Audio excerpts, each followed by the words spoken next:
Everyone, आज हम लोग पढ़ेंगे थायराइड फंक्शन टेस्ट के बारे में, जिसे हम लोग आम भाषा में बोलते हैं थायराइड टेस्ट। या फिर हम लोगों ने बहुत सुना होगा कि किसी को थायराइड हो गया।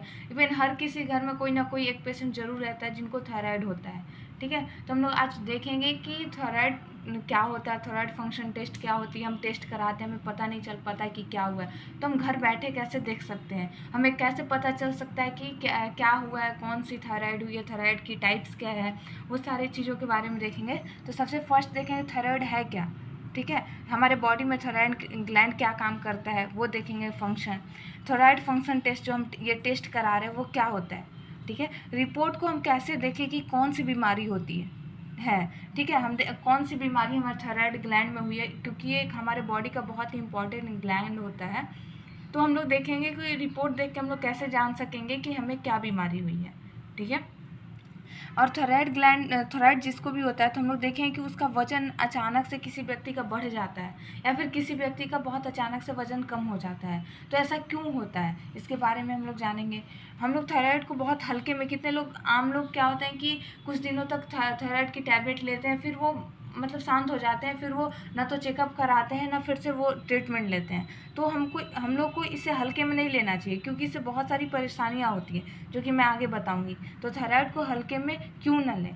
ठीक है, थायराइड में क्या खाना चाहिए और क्या नहीं खाना चाहिए, हमें ये चीज़ जानना बहुत ज़रूरी है, क्योंकि बोला जाता है कि कोई भी बीमारी हुई है उसमें परहेज करना बहुत ज़रूरी होता है। ठीक है, तो हमें कोई भी अगर बीमारी हुई है, थायराइड ग्लैंड में कोई भी बीमारी हुई है, थायराइड हुआ है, तो हमें क्या खाना चाहिए, क्या नहीं खाना चाहिए। ठीक है, क्योंकि खान पान से हमारा बीमारी ठीक भी हो सकता है और बढ़ भी सकता है। ठीक है, तो ये सारी चीज़ों के बारे में जानेंगे। तो सबसे फर्स्ट हम लोग जानेंगे थायराइड होता क्या है। तो thyroid related to thyroid gland, हमारे बॉडी में एक ग्लैंड होता है। ठीक है, ग्लैंड होता है जो कि रिलेटेड होता है थायराइड से। Which are present both side of neck, हम लोग अपने गर्दन के दोनों साइड में ये होता है। ठीक है, बाहर से तो नहीं दिखेगा, लेकिन आप जब पानी वगैरह गटकते हैं तो वहाँ पे थोड़ा वो बाहर की तरफ होता है ऐसे, लेकिन नॉर्मली पता नहीं चल पाता है।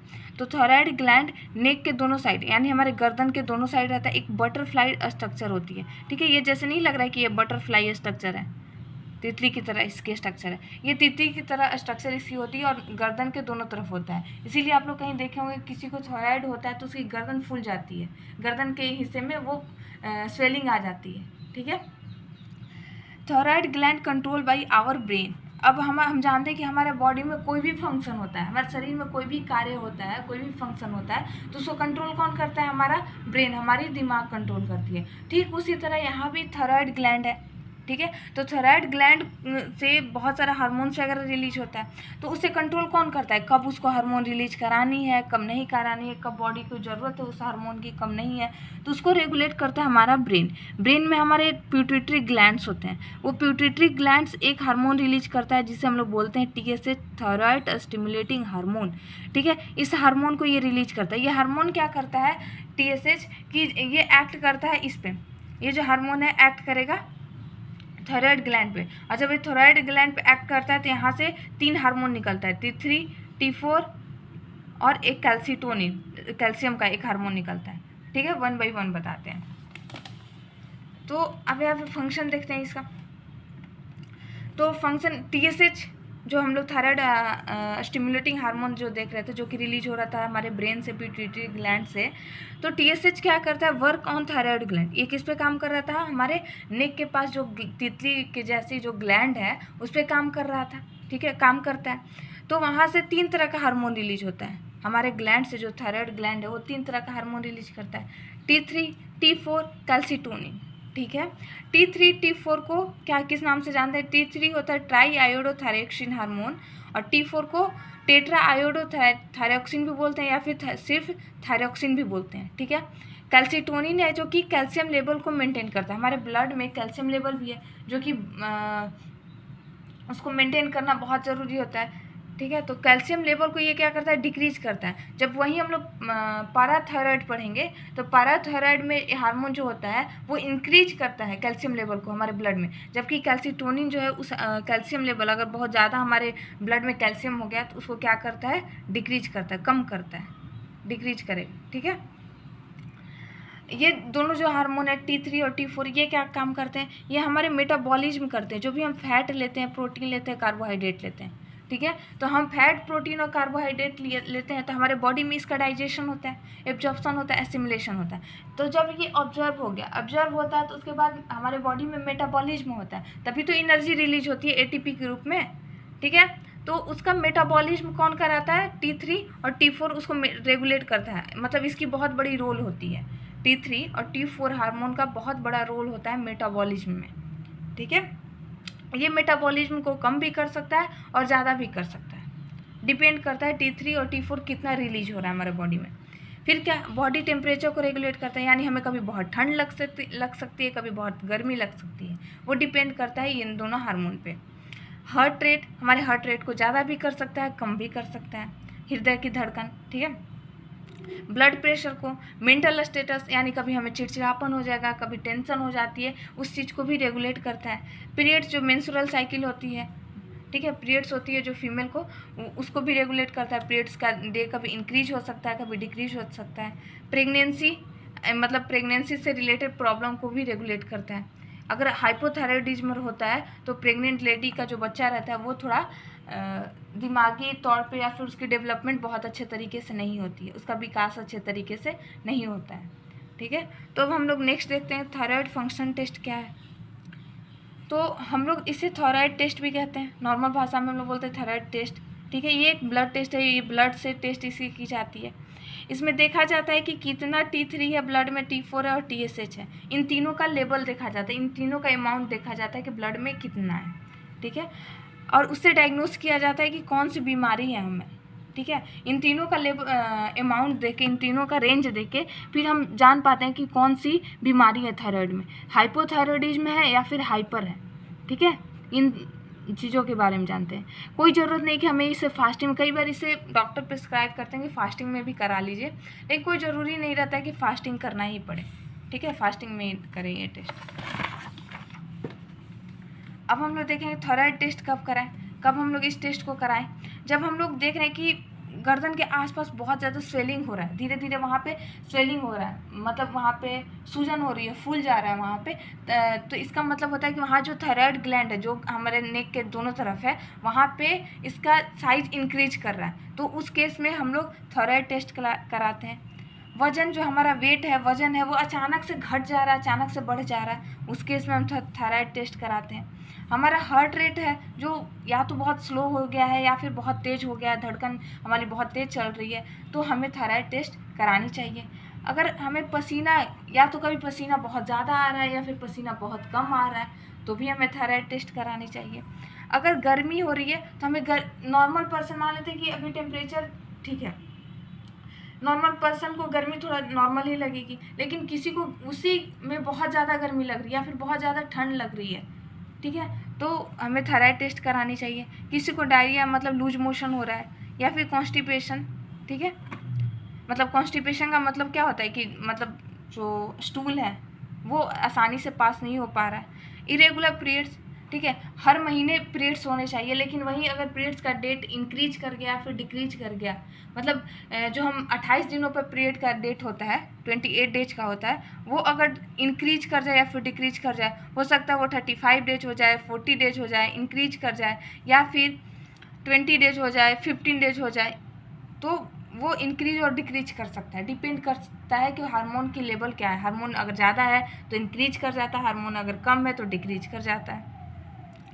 स्ट्रेस, एंजाइटी, मतलब हमें बहुत ज़्यादा टेंशन होगी, एंजाइटी होगा, स्ट्रेस होगा, तभी हम थायराइड टेस्ट कराते हैं। थायराइड टेस्ट रिपोर्ट को कैसे पढ़ें, कैसे हम जानें कि कौन सी बीमारी हुई, तो सबसे पहले कि हमको उसका रेंज जानना होगा। हम जब रिपोर्ट देख रहे हैं तो रिपोर्ट में हमें पता होना चाहिए कि वो कहाँ से कहाँ तक होना चाहिए, ठीक है। T3 का अगर रेंज जो है 70 से 210 के बीच में है तो ठीक है, नैनोग्राम पर डेसीलीटर, ठीक है। T4 जो है 4 to 12 माइक्रोग्राम पर डेसीलीटर होनी चाहिए। TSH, ये जो पिट्यूटरी ग्लैंड से हमारे ब्रेन से निकलता था वो हार्मोन है, जो कि 0.5 to 5.5 होना चाहिए माइक्रो यूनिट पर ml, ठीक है। अब हम लोग देखते हैं बारी बारी, अगर हम रिपोर्ट हमारे पास है, कोई कम है कोई ज़्यादा है, तो अगर हम देख रहे हैं कि एक चीज़ आप समझिए यहाँ पे, एक चीज़ पहले समझ लीजिए, T3 है एंड T4 है और ये TSH है। तो TSH क्या कर रहा था, रेगुलेट कर रहा था कि ये किस पे काम कर रहा था, TSH काम कर रहा था थायराइड ग्लैंड पे, थायराइड ग्लैंड पे। तो जब ये थायराइड ग्लैंड पे काम करता है, स्टिमुलेटिंग है, TSH का थायराइड स्टिमुलेटिंग हार्मोन, मैंने बताया पीछे इसका फुल फॉर्म। तो ये क्या इस पर जब काम करता है, जब इसको जाता है तो इसको एक्टिव कर देता है, यानी एक्टिव कर देता है। एक्टिव जब कर देता है इसका मतलब T3 एंड T4 का रिलीज होने लगता है, रिलीज इंक्रीज कर जाता है, ठीक है। इसका सिक्रीशन जो है T3 T4 का ज़्यादा निकलने लगता है, सिक्रीशंस इंक्रीज हो जाता है, ठीक है। तो इसका मतलब ये है कि जब हमारे बॉडी में TSH, ठीक है, हमारे ब्रेन से TSH का अमाउंट अगर इंक्रीज कर रहा है, ठीक है, अगर TSH ज़्यादा आ रहा है, ब्रेन से TSH का अमाउंट बहुत ज़्यादा हमारे दिमाग से बहुत ज़्यादा TSH आ रहा है, तो TSH इस पे एक्ट करेगा, ठीक है। TSH इस पे एक्ट करेगा तो इसका लेवल जो होगा वो इंक्रीज कर जाएगा। अगर TSH हाई है और TSH लो है, ठीक है, दो कंडीशन। अगर TSH हाई है तो TSH अगर हाई होगा तो T3 एंड T4 ज़्यादा रिलीज होगा, ये भी क्या कर जाएगा, इंक्रीज कर जाएगा, ये भी ज़्यादा रिलीज होगा। लेकिन जब TSH जो हमारे ब्रेन से जो TSH वही बहुत कम आ रही है, तो इसका मतलब क्या होगा कि हमारा ये जो ग्लैंड है वो बहुत कम ही रिलीज करेगा T3 एंड T4 को, ठीक है।